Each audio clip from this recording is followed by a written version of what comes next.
everyone. Thank you for coming and for attending.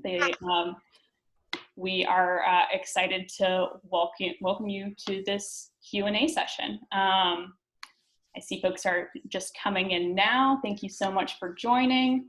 Awesome. Looks like we have a great group of people. So I will go ahead and get started. So thank you all so much for attending. This is part of Eat Local MA, which is a campaign that the Sustainable Business Network of Massachusetts is putting on for August and September in partnership with the Massachusetts Department of Agriculture. And the campaign is really getting people to be engaged in their local food system, encouraging people to purchase from their local farmers and fishermen. And that's really what the pollinators ties really well into. And that's why we wanted to incorporate the screening of the pollinators into this campaign and have you all give everyone a chance to see it and give everyone a chance to ask questions and to directly have questions with our panelists. So with that, I'm going to go ahead and do a brief introduction. So we have Peter Nelson, who is the film director and cinematographer of The Pollinators. If you didn't have a chance to see it before this webinar, you can certainly go back and see it. It's a film that really follows migratory beekeepers across the country to farms, different farms across the country, and explores the declining, alarming decline of pollinators in the US and explores why that is and how we can improve and be better. And then we also have Mark Congdon, and he is the farm manager of Saltbox Farms. Hi, Mark. So he is the farm manager of Saltbox Farm in Concord, MA. So definitely check out Saltbox Farm, and I'll be giving the links to the farm as well as links for the movie in the chat as we go. So feel free, as we're going through, I'll do some introductory questions just to get everyone acquainted with our panelists. And then as we go, just feel free to pop questions into the Q&A box. You're also welcome to put it in the chat box, and I'll be monitoring that so you can, we'll get everyone's questions answered and have a good discussion. So with that, I think, Peter, if you could kick us off, I think that would be great. It would be great if you could tell us a little bit about yourself. I know that you're a backyard beekeeper, and I'm sure that had some inspiration for your film. So if you could just talk a little bit about your background and how you were inspired to make this film. I have myself muted, apologies. Thank you, first of all, for having me. I'm really delighted to be here. And so as you mentioned, I'm a backyard beekeeper. I've been doing that for about 30 years, but I'm also a cinematographer by profession. And I work on documentaries, commercials, and feature films, and I've done that for decades. And I have a great interest in food and farming. I grew up in a rural area in Connecticut.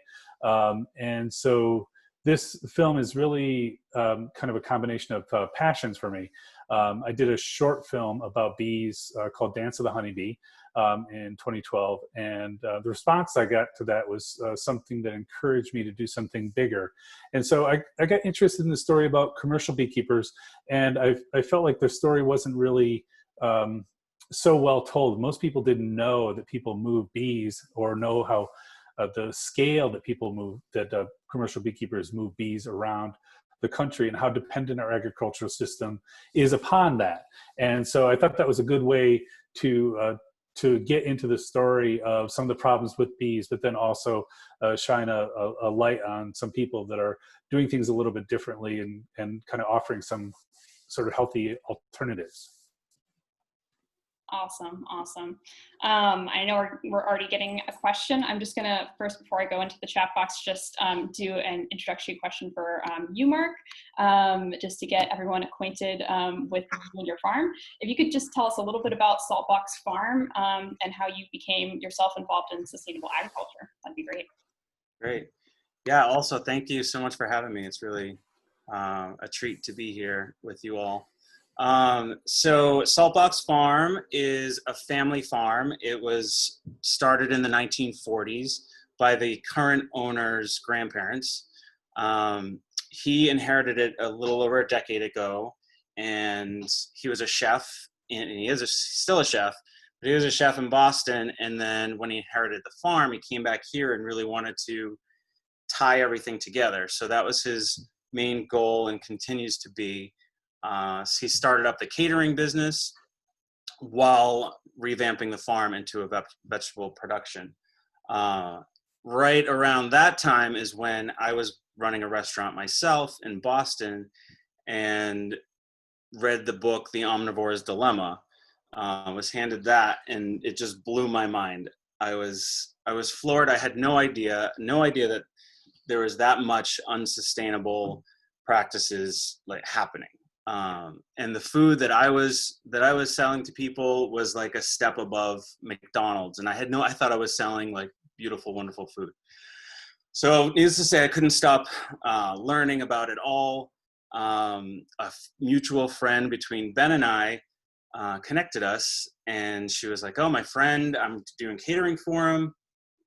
Maybe you can go and see if you can work on his farm." So I did that for a year, part-time, 2 days a week. And it was just enough to put on a resume. I became a farmer's apprentice at Caretaker Farm out in Western Mass, left the food business from the restaurant side, and knew it was time to learn about agriculture and how to be on the mission to create sustainable systems. So after my apprenticeship, Ben had decided to open up a restaurant, and my apprenticeship was 2 years, and he called me up and he's like, "Hey, do you know anybody that needs a farm gig?" And I was like, "Actually, I just finished my apprenticeship." And he's like, "Come on back." And so I've been managing here. This is my 6th season with the farm, and we've mostly had CSA for the past 5 years, but we've been trying to pare some things down. We got a lot of fun things going on. We got a cooking school. We got a microbrewery. We grow hops here on the farm for them too. And so now we're doing strictly farm to table. So the chefs are really preparing amazing foods, and you said they had the links for that. You can check that out. But so that's kind of where we're at now. We're farm to table, and also have an apprenticeship program to help continue to pass on the farming craft. So that's where we're at now. That's great. And I'm just putting in the link now to the farm so everyone can check it out. Great. So I think it'd be great to start off with a question, Peter, just to get everyone acclimated to the issue that this film really delves into. So you had an entomologist, Samuel Ramsey, featured in the film, and he was really talking about how the alarming decline of pollinator populations are linked to this triangle of parasites, pesticides, and poor nutrition. Could you elaborate for people about how industrial agriculture has increasingly led to this perfect storm triangle? Yeah, it's important to know that the beekeepers have been moving bees for decades, even centuries. There's imagery of beekeepers putting bees on steam engines and moving them. But it really changed after World War II. And what happened is after World War II, agriculture in the US became much more chemically dependent, much more simplified, much more dependent on those chemical fertilizers and pesticides, and simplified into more monocultures for efficiencies. And so that all led to the fact that there's less diverse forage for bees, and also to some extent less native bees, and honeybees are not native to North America. That's an important point. And so farmers really kind of brought bees in. They bring bees in now as kind of an insurance policy, if you will, to make sure pollination happens. Because if you don't have pollination, you don't have fruit, you don't have nuts, you don't have vegetables. So that crop is dependent upon pollination. And so because of that lack of diverse forage for bees, they need a balanced diet and nutrition like we do. And so their immune systems are weakened. They're weakened further by pesticides, because pesticides don't always out and out kill bees, but they oftentimes will weaken them. And that makes both of those things combined with the parasitic mite, the varroa mite, is particularly troublesome. And so that is passes disease and further weakens the immune system of the bees. And so those things all kind of line up to in almost a perfect storm for the bees. So it's a real problem. And the varroa mite is a problem for basically all beekeepers in the US. It's not just the commercial beekeepers, but it's a problem. I know I deal with it, and most beekeepers I know do. So that's sort of how they're all interrelated problems. And unfortunately, sometimes it all gets lumped into this concept of colony collapse disorder, which is a bit of a misnomer, but it's something that stuck. It's a name that stuck. It was a thing that happened in 2005, 2006, but it often gets mistakenly put on the problems whenever you have a bee die off. That's great. And while we're on the topic of like interrelated things and how unintended consequences, so we have a question here for you, Peter. You talk about a technique bee movers use that divide the hives and introduce a new queen bee. Can you explain that more? And is that harmful, like unintentionally harmful in any way? No, it's when bees swarm, and many people have heard of a bee swarm. What actually happens is that's when the hive naturally divides, and so the bees will raise a new queen, and then the old queen, and a good portion of the existing workers will depart. They'll fly off, and they'll land on a tree sometimes, or a mailbox, or whatever, and they'll send out scouts to look for a new home. That's the way honeybees naturally divide and spread. And so beekeepers kind of manipulate that in a way, and they will take a hive and they'll divide the two boxes until they can determine where the queen bee is, and then they'll take that part of the hive that doesn't have a queen in it, and they'll introduce a queen into that box. So it's not a harmful thing in any way. It's a sort of a manipulation, if you will, about how to divide a hive, and it's very common for beekeepers to do that. And the commercial beekeepers in particular are somewhat forced to do that because their losses, 30, 40, 50%, sometimes more, almost necessitate having to divide the hives to create more colonies of bees to fulfill their pollination contracts. So it's a way that they kind of do it. It's done oftentimes, I think, a little bit too hastily in the commercial beekeeping world, but out of necessity because of the losses. So those things kind of play into each other. Yeah, that was really something that I didn't know much about before going into the film. So it was good to be educated about how that actually works. I have a question for Mark. So how can beekeeping help a small community farm with pollination of crops? And maybe you can relate that to your farm and in answering that question. Great. So, I mean, our bees, I'm looking at them right now. We have 4 hives, and I mean, as soon as the first blossoms are out, they're out there foraging, and I haven't grown without bees, so I can't really attest to what it would be like without the bees. But all I ever have here on this farm is utter abundance, and so I attain it to the bees, and I do everything I can to make sure they're really happy, as well as like educating myself, because I didn't go to farm school, quote unquote, to be an apprentice to learn how to be a beekeeper. That kind of was placed upon me when I got here. And Ben, Chef Ben, as well as some friends, my friend Rebecca in P-Town, has helped lead me to learning more about the bees. So yeah, I attained their expertise in pollinating all of our plants to all of the abundance that we have. That's great. And that leads me to a question that I had about your bees, Mark, and if you have ever had any obstacle caring for the bees, and if so, what that was, or if it's just been smooth sailing.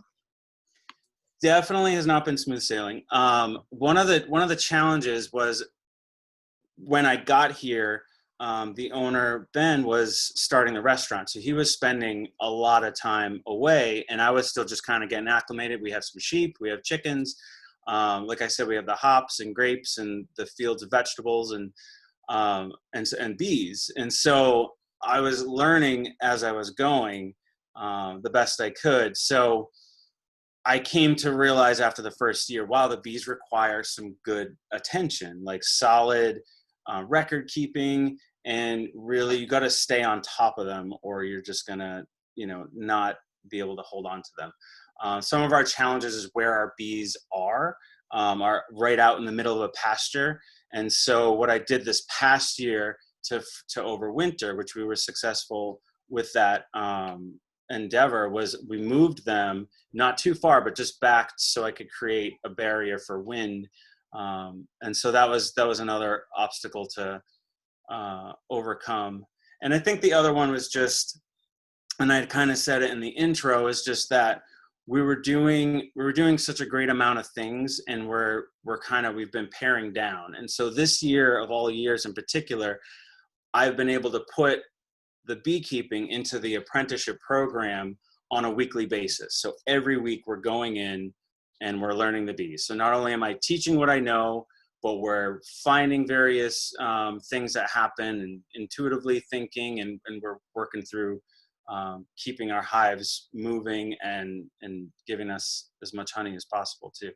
So that has been a great obstacle to overcome, because even then 2 years ago there was like, oh my god, I haven't been in the bees in a month, and just not able to get to it. So definitely. And it's good to kind of compare it to the film, where we see these commercial beekeepers who they're experiencing their own problems, you're experiencing your own problems, Mark, on a smaller scale, and just seeing that it's really some issues and obstacles all around.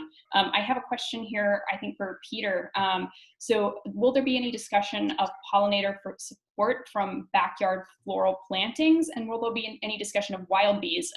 So I think that first question kind of ties to the section of the film that briefly talks about the grass lawns in the yard, and how a lot of us have lawns that are pure and just grass and no flowers. So could you elaborate on that, Peter? Sure. Yeah, it's a great question, and it's really important. It's first of all, there's honeybees, as I mentioned before, are not native to North America, and there are about 4,000 different species of bees that live in North America. I think Massachusetts. I can have this right here. There are about 386 species of bees in Massachusetts alone, and it's really important to know that a honeybee can't handle every flower, and a bee cannot work necessarily with every flower. And so bees and flowers have kind of co-evolved evolutionarily. And so some bees mechanically can't work certain flowers. And so that's why having that diverse habitat is important for all bees, and honeybees are on many, many, many things, but there's certain things that they won't go to. Same thing with bumblebees, or mason bees, or blue orchard bees, or whatever. And they're not necessarily the best pollinators, honeybees, but they do have the ability to be moved, and they also scale up really quickly.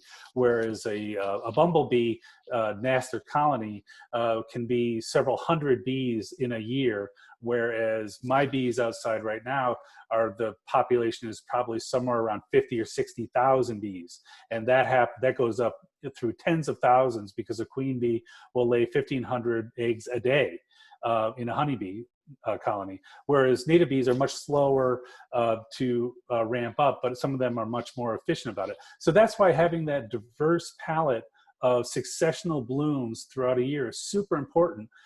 It's not only great to look at from a gardening perspective, but it also is providing habitat and forage and nutrition for many, many, many species of bees. And so it's super important about that. Lawns is almost like its own subject, and it's something that most people in the U.S. have grown up with the idea of the green lawn, and I'm sort of anti-pesticide, anti-fungicide person, try not to do that. And what we've done at our place here is we've incorporated flowering plants into the lawn. So we have extensive white clover that is mixed into the lawn. And so that's a way that, creates forage for honeybees as well as butterflies and other bees like that. And or dedicating part of your lawn to a pollinator habitat would be really important. So I think that, the idea of a lawn, if you look at it as a monoculture, it's one of the biggest monocultures in the United States, is the idea of a green lawn. And so I think that's a big area that many people could work on. That's great. And I have one specific question for you, Peter, and then I have several that are open-ended, could go to either Peter or Mark. So for Peter, I have from Lena, congratulations and thank you for a fantastic film. From a filmmaker's perspective, can you describe some of the particularities and challenges of photographing bees up close, not your typical documentary subjects? I'd love to hear a bit about the behind the scenes on your technical process. Yeah, it was challenging. I will say that it was kind of a Zen experience too, because everybody knows how fast bees move and they go zoop like that. And working with in macro with the super high speed cameras, that's where and it's kind of sounds kind of stupid to say this now, but my experience as a beekeeper kind of played into that, into the ability to see things. And I recognize behavior on bees and movement of bees. I was kind of used to keeping bees for 30 years. I pretty much have a sense of how they fly, how fast they fly, how they land, how they take off. And so that definitely helped with that. But it was kind of a Zen experience to try and film them in macro. And a lot of times there's a gut instinct of when I had something or when I didn't. And along with that is the fact that most of the time I was filming in a bee suit, because these bee trucks that move the bees around, they have millions of bees on them. And so they're not particularly thrilled about having people, moving in front of their entrances and opening up the hives and all that. So, I'm not worried about getting stung, but that was a factor in the whole thing. And it was just, I just loved it. I had a great time. Bees are endlessly fascinating to me. I go out to my beehives and I sit there and I can just watch them. I see something different every time. And that curiosity that I have for the natural world was really kind of focused in there. And I just get totally lost in the behavior of that. And just in terms of the technique, we were using super high speed cameras, and we were shooting in 4K video, very high resolution. We had one of our supporters was a company called Able Cine in New York. They're old friends and I'm a customer of them, and they supported us with a grant for these really specialized high speed cameras that would shoot about 1,500 frames per second. Yeah, those shots of the bees were very cool, very cool. I just wanted to say, sorry to interrupt, but one thing I wanted to do, one of my intent is as a beekeeper and as a cinematographer, was to try and show bees in a different way than I had seen them. I wanted to try and slow them down and show them in a way to kind of see the grace and the beauty that they have, which is often invisible to us because they move around so quickly. Great. So now we have several questions that can, Mark or Peter, feel free to jump in and answer. So the first one, what help do bees offer plants and crops, and what can we do to help bees? Well, I want to say what I try to do to help the bees here. And it's been a little bit of a over time progress for me to an understanding. Is getting away from that pristine lawn, because we also do events here on the farm, but to let all of that purple loosestrife grow, let all the goldenrod grow, let all the Queen Anne's lace, and just let all of these flowers grow for the bees. And now, and again, I'm looking at them right now, it's so beautiful, and the various blooms, as you were saying, Peter, just keep coming. And so I'm even always seeing more areas where that's happening. And then the other part is we have a kitchen garden outside of the house here that has a lot of herbs and medicinal herbs and things like that. But we also, this year, just lots of bee balm, lots of borage, lots of echinacea, just as many pollinator-friendly plants as possible. And then we designated another area up in the field for specifically a pollinator garden, just to keep giving them enough for their life, to continue doing what they're doing. So. Yeah, and I'll just carry on with that. I mean, what they really offer is pollination, and it's important to take a step back and think about the fact that the pollination does not only happen by bees. There are different types of pollination. There's wind pollination, which a lot of the grain crops do, corn in particular, but also wheat, rice. I believe hops is a wind pollinated crop, so they're not dependent upon insect pollination. But having bees, and not just honeybees, but native bees are very important to this. I think that gardeners will see a difference in their crops, in the amount of tomatoes that they get that are not pollinated by honeybees, but by bumblebees, and other things. So having a diverse, again, I keep on going back to this idea of a diverse habitat, because all bees are different. And a lot of them, I think 70% of wild bees live in the ground. And so having some bare earth every once in a while, or leaving woody stalks is really important. Not to cut back your flower garden right to the ground, but leave some stalks up, so that, because some bees actually nest in there. The solitary bees will make a home in there, and they'll lay their eggs. And so a lot of those things, and as Mark mentioned, some of these plants that we think of weeds are forage and habitat for bees. And my kind of take on weeds is it is really a plant with a PR problem. And so you look at something like Japanese knotweed, which is an invasive plant that we deal with a lot here in the Hudson Valley of New York, but it makes an incredible honey. And it's really a good source of nutrition. So it's not an either, a one way or another 100% thing, but having those, having that habitat and some of those weeds leaving around may make it look a little messy, but it's really good for the pollinators. And we have another question from Elena. I've been told that solitary bees, mason bees, and other native bees tend to be more effective and efficient pollinators than honeybees. Are more farmers introducing solitary bee houses in addition to the traditional hives? Yeah, I think, farmers are, and I know one of the farmers in the film, Steve Clark, who's Prospect Hill Orchards, is a place that my wife Sally Roy, who's also the executive producer of this film, and we go and we pick there. We're just picking peaches there last week, and so we go there. And his farm, he said, looks a little messy. And when he says messy, he means that it's not mowed clean between all the tree lines. He has piles of wood, but he also doesn't bring in bees. He doesn't pay to bring in honeybees. And so he's relying more on the native population and the local bees around him. And there are honeybees that do pollinate there, but he's actually saving money by doing that, because the farmers pay to bring in these honeybees, and farmers are very thrifty, at least all the ones that I've ever met. They don't want to spend money on something that they don't have to. So if they can have enough pollination that is occurring naturally, then they can save some money, which shows up in the bottom line, which is important to everybody. So the advantage of honeybees is that they, as I mentioned before, their population does scale up. They are dividable and they are movable. When they find themselves in a new home some morning, after they've been moved there overnight, they come out, they orient themselves to where they are, and they set off looking for forage.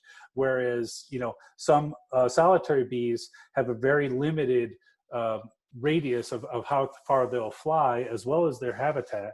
And so they may not fly the 5 miles that a honeybee will to find forage. So, and they don't scale up in terms of population. So honeybees are kind of, that's why they're used as the workhorse commercial pollinators.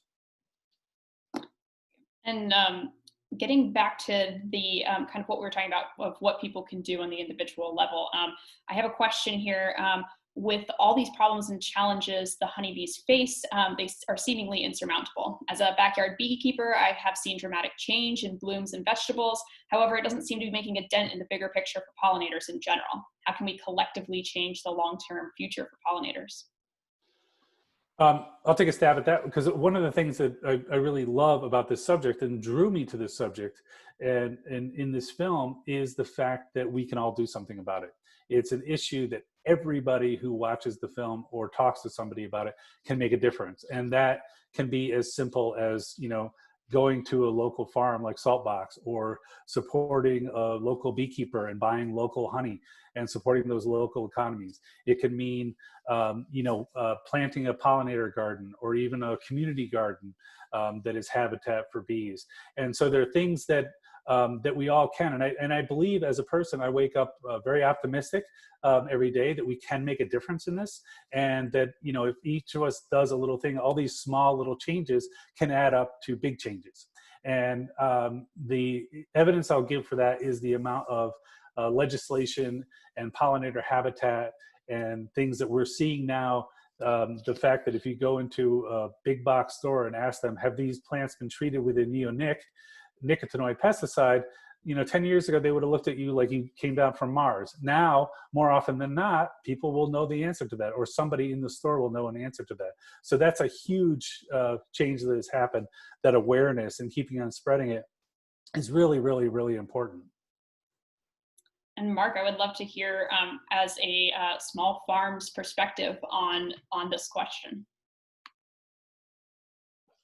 I apologize. My dog is drinking, and it's been for a while. I guess I just want to echo, like, supporting local ag. It's kind of, I've posted a lot when I've extracted honey, and I get messages from all over, like, oh, can you guys ship it? Will you ship this? And I was like, no, like, we're actually find the local honey in your area, and that would actually is better for you to ingest and eat. So it is, I do see that, and it's one of the things that we try to promote here is the local movement, support local. So yeah, I just wanted to echo that part for sure. And we, I'm just going to add one more thing to that. Yeah, it's funny. And this is something we spoke about briefly yesterday, is last year when Sally and I were taking the film around and were screening at film festivals and then also community screenings.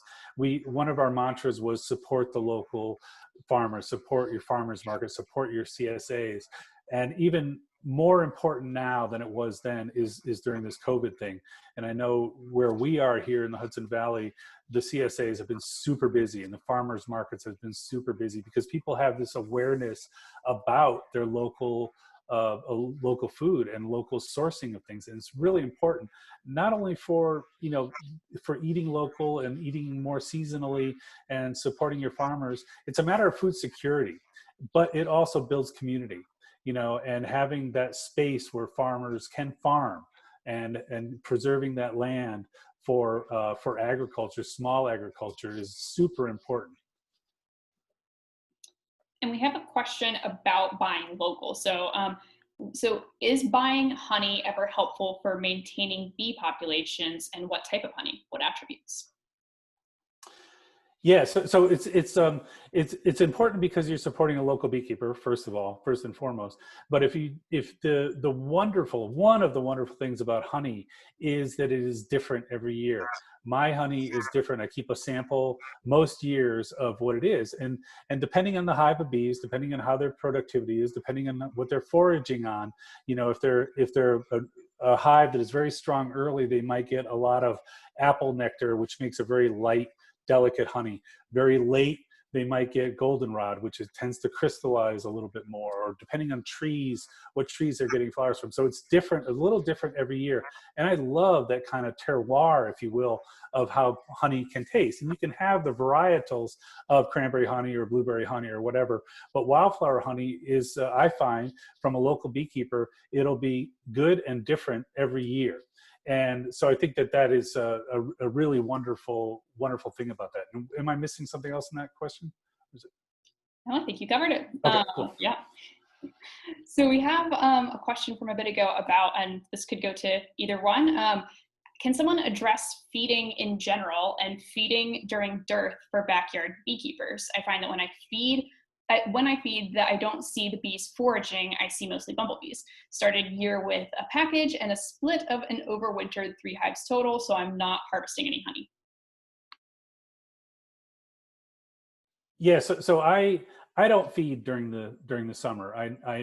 If we have a dearth here, and I know that's common down south in particular. I know beekeeper friends down there in North Carolina, South Carolina, they have a dearth. I haven't personally experienced that here, and it could be the fact that we're in a very rural area and we have a lot of different forage available throughout the year. One of the great things about being a beekeeper is that it does make you really pay attention to what's in bloom, as well as what's showing up at the farmers markets and what the bees are on and what the different types of bees are on. And so I get lost in that, where I just like walking around and say, oh, well, look at that, what kind of bee is that? Or, what's on that flower or whatever. I just find that very interesting myself. So I don't feed my bees during the year. Sometimes I will feed them at the end of the year to give them a little boost going into the winter as like a little bit of feed. And sometimes I give them a little bit of a food supplement, patty over the winter to help them get through the winter. And then in the spring, giving them a shot of sugar syrup early is good to start the production, start the queen production. Yeah, and I only feed until they stop taking it. Once in the spring, once they start foraging, and the food is still left, so I pull it, and definitely before any honey supers go up. And then also in the winter, I will give them some bee candy and make sure they're fed. And I was just out there today, and just thinking about what they have, feeling their weight. And they're doing really well. I'm pretty psyched about these hives, not to change subject, but last year I had 3 queens die. And so it was a very queen challenging year. And it happened to be in this area, a good amount of queen issues. But so we combined some hives. So another level of learning for me on that part, and they're the ones that overwintered. So this year's been rocking, but I don't know how much I'll have to actually feed going into the winter, which is cool. Yeah, and another thing with package bees, depending on where you are, when you get the package in, and how strong they got, and a lot of it is genetics, where the queen comes from, where the bees come from. You might want to consider for a first-year hive not to take anything. I don't ever expect to take honey from a hive, because you need to leave them enough to go into the winter and be strong, because they will keep that hive 90 something degrees all winter long. They don't hibernate, and so they need that food in the hive that they can kind of move slowly up through the hive and feed off of all winter. And it's one of the challenges for backyard beekeepers in particular, is that there's always a guessing game about how much to leave, whether to take honey, whether to feed them, how much to feed them, and all that. And it really is a guessing game. It's one of the more challenging things. And climate change is also a factor into that. That, when I first started keeping bees, it was very rare to see bees fly in January, and now it's less and less common, uncommon. And so this past winter was very mild. And so bees they're temperature dependent. So if it gets around 50 degrees, they'll be out flying, and they may not have something to eat from natural forage. So it's a real guessing game. There's no real one answer about that. Great. I have one more technical question about beekeeping. Mark, if there's a technical issue, if you wouldn't mind muting when you're not speaking, we're getting a little bit of feedback. Thank you. So for either one of you, at the end of the summer, bees seem like they attack, ? Why?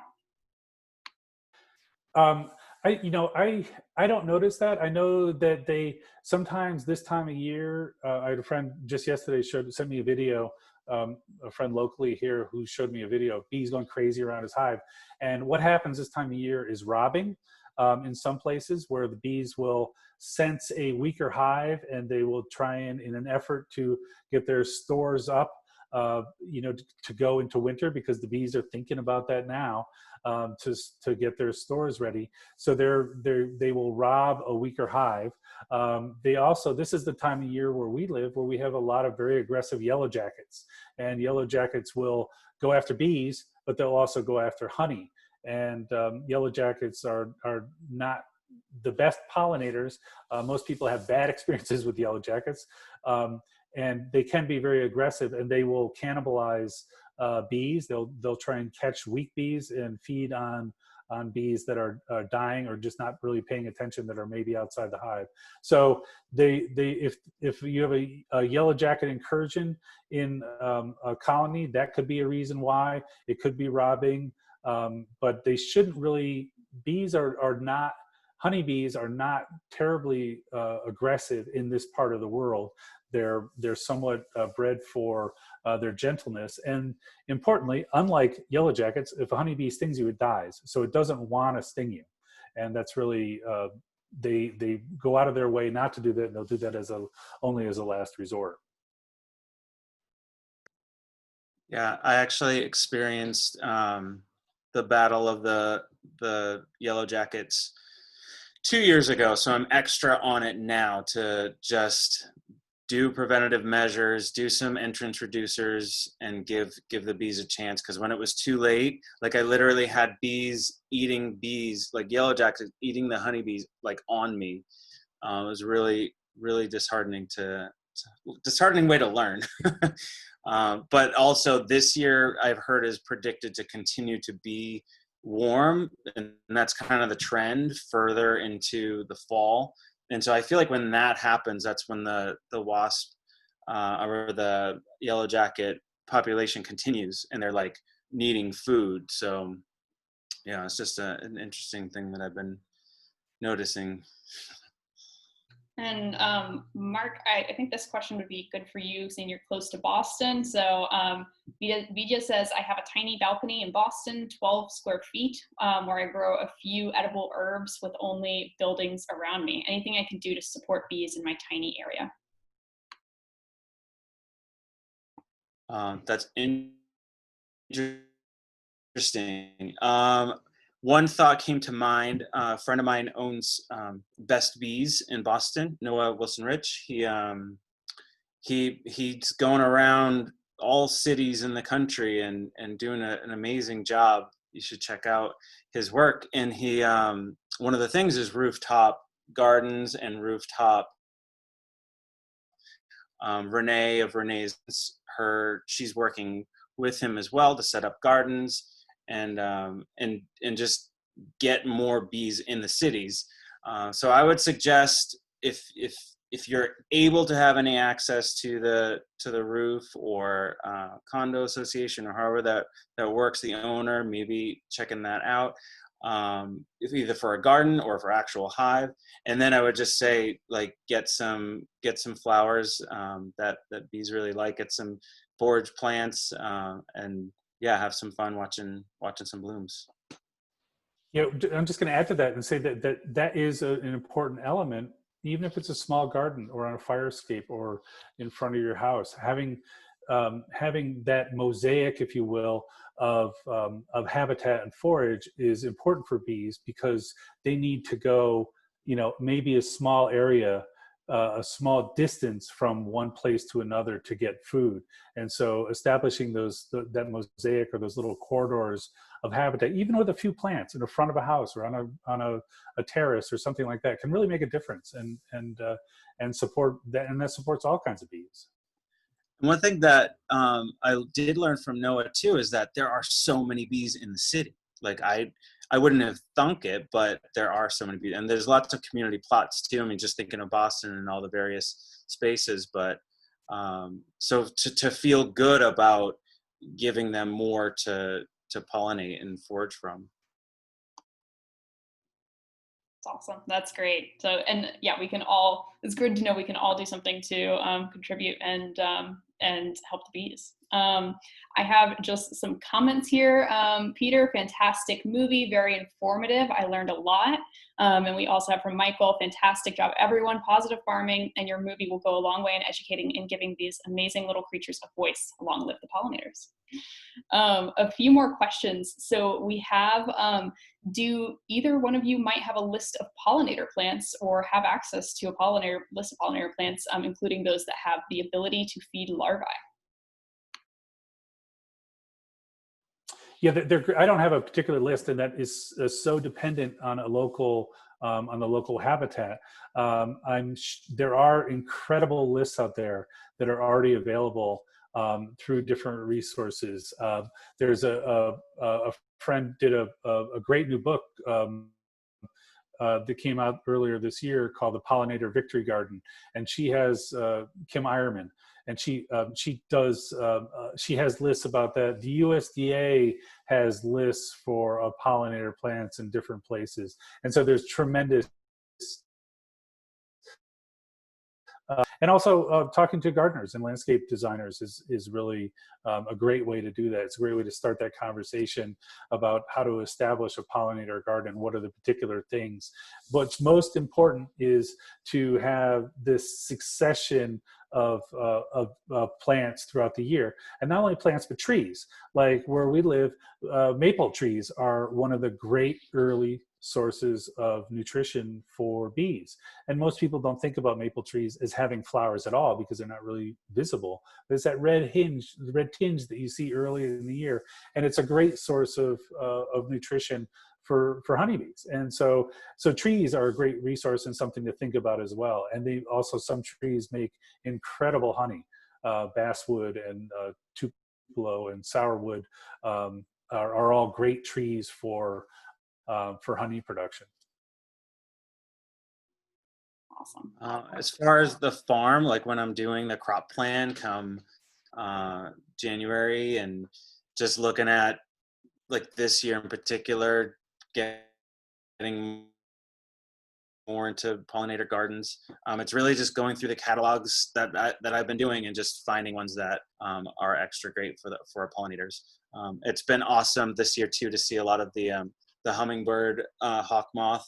So I got to take a photo the other day of one of those with the bee balm. So that was really cool. Awesome. Great. And we have another question from earlier on, Mark, about how your farm in particular is working during the pandemic. Is your restaurant open? And if not, how are you selling your harvest?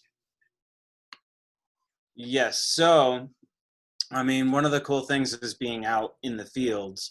Me and I have one apprentice this year and a few volunteers that have been coming to help out, and we're able to stay separate. There are those I also have my assistant Krista. I don't know why I spaced her. No, she's amazing. So one of the ways, like if someone's picking tomatoes and then someone else is harvesting melons, we're separate. And then when we are all together, we're all wearing our masks if we're weeding the kale or picking beans together, so we're staying safe that way. And the restaurant is open. It's not open how it used to be open. So the one great thing about this restaurant is that it is at the base of, there's a farm at the base of it. It's not a steakhouse that houses 125 seats or something like that. So we're able to have that sustainable factor. And so the creativity of the team, the head chef, the catering manager, the catering chef, as well as the owner, Chef Ben, and our marketer, Sarah, they revamped the restaurant. So it's actually a farmer's market or farm stand inside the restaurant. So you can go in, you follow all of the social distancing. You have to wear a mask, but you can get our fresh produce right there. And then also all the meals are prepared to go. So it's a lot of it is that you take it home and you heat it up at home. And so we have menus online for Thursday, Friday, and Saturday that show what we have for lunch, what we have for dinner. They do prepared foods in a case, so you can purchase all of that. And then we also still have the brewery going, so we have growlers that you can get, and we have wines. And then whatever else we're offering from the farm, we have lamb meat, our honey, eggs, and flowers too. And I just put in the chat box, again, in case everyone missed, the link to Saltbox Farm, as well as the link to Peter's information and the pollinators as well. I have a question from Emily about the film, Peter. So I enjoyed the film quite a bit, but I was missing to learn more about how commercial beekeepers are actually taking care of so many hives. How do they inspect thousands of colonies? How many people work for them? How do they extract honey? Do they use supers? Yeah. Yeah, so they have big workforces. They depending on the scale of the beekeeper, some of the beekeepers have several thousand hives.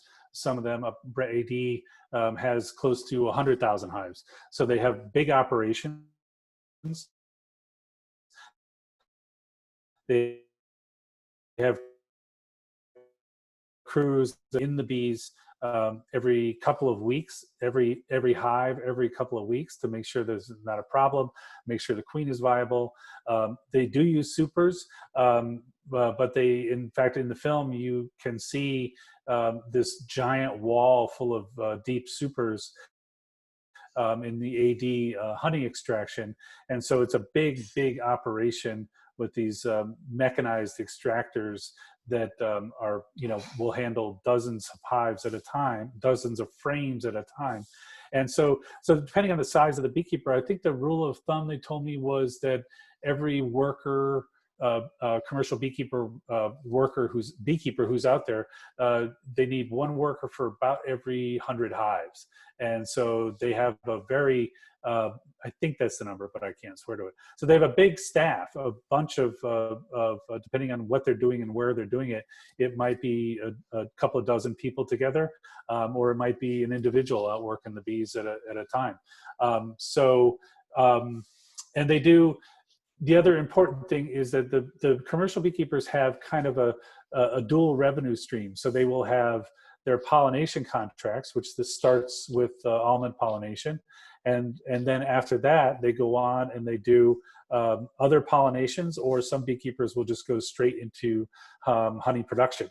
And so like they move their bees from California, maybe back east, and start in Georgia or South Carolina and move their way up the East Coast to Maine for blueberries, and then cranberries in your area, or in the Midwest, or they will go out to the West Coast. They'll stay on the West Coast and go do cherries, apples, citrus, and then honey production. Most of the beekeepers end the year with honey production. So they have this kind of dual revenue stream.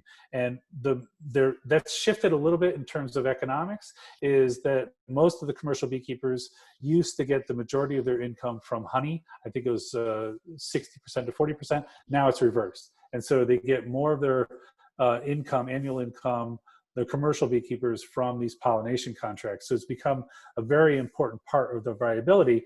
And American honey and domestic honey is really important. And it's one of the reasons why I always ask people to read the label and make sure it's a product of the USA. Even better if you can buy it locally and you know the beekeeper, or can meet the beekeeper you know of the company. Because believe it or not, there's fraudulent honey out there. And there's honey that comes in from Southeast Asia, South America, that often isn't completely honey altogether. And so, getting that local product is super important, because you're supporting these beekeepers and also getting the real deal. So it's super important to read the label and talk to people about where your honey comes from. Great. And we have another question related to the film, but this is for Mark. So there in the film, it shows many big ag farmers. And do you think, Mark, that that those farmers have an understanding of the damage they're doing by using pesticides, as is shown in the film? And just, I guess, just your commentary in general on big ag. Well, I guess one of the biggest things is that Big Ag has showed us is that if you do try to do too much of the monocropping, it depletes the soil of its nutrients, and it's not sustainable. So it makes sense that it affects all ecosystems as well. Um, my hope is that people will continue to learn and adopt better practices, and which is why here I try to teach that as well, the various crops and crop rotation, and we do all the various organic methods to limit, if not eliminate, any kind of pesticides, even if it's categorized as organic, like using row cover or even walking up and down and squishing bugs by hand. So, I feel like if people continue to get together, there's so much information out there, and then they can move towards better solutions. That's great. And you all had such great comments and questions. Thank you all for having all these questions coming in. It's great. I have one last question here. For either of you, can you comment on mites and treatments for backyard beekeepers? Yeah, what I've been using for mites is something called HopGuard, which is it's a byproduct of hops, essentially. It's not really chemically. It's not the cleanest thing to use, but it is relatively safe. It is safe for the bees, and is not a really strong chemical insecticide. Which many miticides are. I mean, you're trying to kill, as Dave Hackenberg said in the film, you're trying to kill a bug on a bug, and that's a really challenging thing. So I use HopGuard as my particular thing. Sometimes, I'm thinking I've done one treatment a couple weeks ago. I'm thinking about mixing it up, because like anything, if you change it up, you throw those pests out of sync. And so that's my approach right now. But I also try and change something every year. I like to experiment a little bit and see what works and what doesn't work. So I came into it learning about using the I forget what the strips were called, but essentially it was acid. Peter, maybe you can explain what that strip was called. But I've since stopped that, and I've had a few winters successfully overwintering, and last year being another one. And this year I haven't seen any mites. So, and my apprentice just today actually said that he thought he saw a mite. And so my hope, I haven't treated. I actually don't have a plan to treat. So I'm going to check what you just talked about with the hops, the hop guard. But my hope is that the continuous care of them, that their strength in who they are as bees are going to fight a potential parasite on them. And I mean, every time I open up that inner cover, it's just like, hi, like they're all little faces coming out. And so I just try to give them all the love I can, and be out there at least once a week, making sure they have everything they need and they're really happy. So that might be, not the best, but it's what I'm doing right now. And it seems to be working the past. So we'll see if it continues.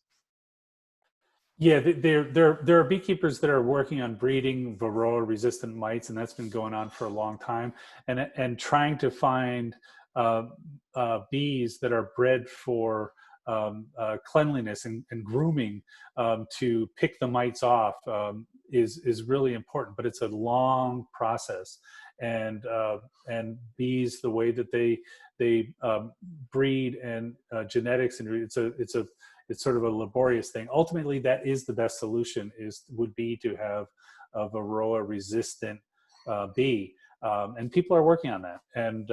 But it's kind of like, vaccinations in a way, and immunity to them, is that, trying to, unless you change this treatment, and there are a bunch of different treatments out there now, and it's a very individual choice. It's always a gamble, and there isn't one thing that works 100% for people, because it's a trade-off of cost and cleanliness and time and everything else. So there's a real mixture of things that people do, and it really comes down to the individual beekeeper. So I know we're running right up to 8. This has been amazing. I wanted to just give these great comments here a shout out. So Tom says, thank you all, great Q&A and beautiful, informative film. And Margaret says, thank you for doing this program on bees. It's changed my perspective completely on bees and their purpose. I see how important it is to support our bees. I usually try to swat them, and now I understand why they belong, which is awesome. Everyone, thank you so much for coming. I wanted to really quick give a thank you to Peter and Mark. Thank you so much for being here, for answering questions. Peter, the film was amazing, and both of you, it's been really great to be able to learn and hear from you. You saw in the chat that there is information on how to contact both of our panelists. We also will send an email afterwards with all of that information, so you will have their contact information. One last shout out, and we have thank you for such a great film and session. One last shout out, if you are looking to eat local this season, stop by Saltbox Farm, but also check out the Eat Local MA app. It is downloadable on the iOS and Android store. SBN is partnering with the Department of Agriculture to do this app through August and September, where you can find farmers markets and farms and also restaurants that are sourcing locally near you. So with that, any last words, Mark and Peter? Yeah, thank you. First of all, thank you very much for having me on. I'm thrilled, and what you guys are doing is part of what I see is the solution. And the one thing that everybody can do is ask those questions, whether you're going to a supermarket or a local farm stand or see a beekeeper. You know, ask the questions. People want to talk about this, and we wanted the film to become a conversation starter and to get people involved in understanding where their food comes from, how it's grown, and maybe the little tiny insect that is crucial to that process. So thank you so much for having us. We're just really thrilled, and thanks for watching the film. Nice, and thank you too. It's like I said, it's a really really nice treat to be able to do this. It's a lot of fun. One thing too, that and kind of to echo Peter again, is that conversation. And I know when I was in the city and I would go to like the Copley Square farmers market, like I always kind of wanted to talk to a farmer and be like, you know, how'd you get to do this? And, you know, what are some of the things that you do? And it was just so interesting, but I've always had I was a little intimidated by it. But what I've come to know is that farmers love to talk. They're so passionate about what they're doing. Like they want to talk, like any old question. And you could go and just get so much good information, what they learned, who they know, you know, and it's just, you'll revisit them and be excited to like learn their names and just really make that connection and become part of their community, and it'll be your community. But yeah, thank you so much for having me. I appreciate it. I just wanted to make one more comment about what Mark said is so important, is that there's a relationship there. There's a relationship there between the farmer and the customer, between the farm to table restaurant and the diner, and establishing those relationships is really important for maintaining those the progress that we're making in our food production. You know, a farmer told me that they have to go to the farmer's market every week, whether I show up or not, because I expect them to be there. But they expect us to come and support them, and they need that. It's a two-way street, and so building that relationship is super important. And I tip my hat to what you guys are doing at SBN, and then also what Mark and his team is doing there, because it is really part of what I see is the answer to making this better for all of us and making it better for the bees too. Oh, that's awesome. It's so great. And Vijay says, inspirational, thanks. So with that, I know we're past 8, everyone.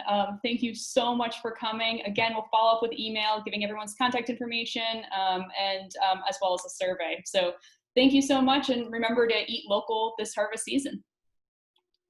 Thanks, everyone. Have a good night.